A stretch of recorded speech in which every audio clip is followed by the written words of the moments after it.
Bear with banded serratus press. So this is following up on the tall kneeling serratus press. This is a little more difficult because now we are not only pushing against resistance, we are also pushing against our body weight. But the overall principles of the exercise are going to remain the same. So we're going to exhale and make sure that we can get some tension from the bottom up as we are pressing against the band. Now, if it feels a little bit too much with the band, you can just ditch the band because you'll still be pushing your own body weight in this bear position. The band just adds a little bit more resistance for the serratus to work just a little bit harder. Now, to get set up for this, you're going to have your band the same way we did with the tall kneeling exercise, and you're going to put it right across your mid back right here, and then you're going to get in a bear position. So in this bear position, you should have your knees underneath your hips and your wrist underneath your shoulders. From here, what I want you to do is make sure that you have your weight centered between your hands and your hips.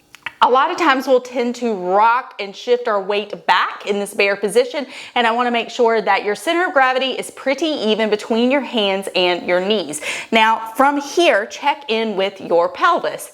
Is it tucking under?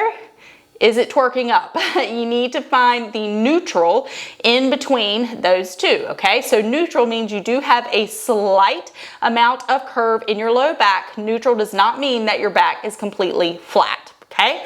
All right. Now from here, what's going to happen is on your inhale, you're just going to kind of let the chest fall in between the shoulders. And we're not doing this like a cat-cow. Okay. Your pelvis is going to stay neutral throughout this whole movement. So there is no movement at the pelvis in this. So your chest is going to come down in between your shoulders, and then you're going to exhale. And you're going to push, push, push, push, push.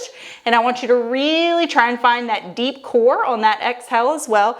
And then you're going to inhale, come down, and exhale.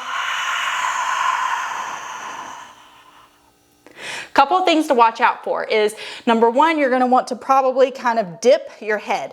I want you to keep your head pretty neutral here. As you go through the reps, like I said, you'll probably start to notice that you're leaning back. So check in with yourself on that. And then a lot of people will have a tendency when they exhale and they're trying to find deep core, they'll clench their butt. And so they'll, in essence, to find stability in that low deep core, they'll clench the glutes instead.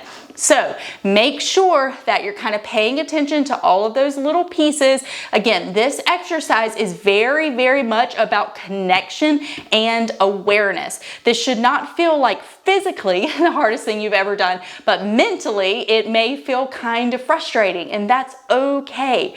Just keep with it. It will all come. And I promise all of these pieces matter. All right, you got it.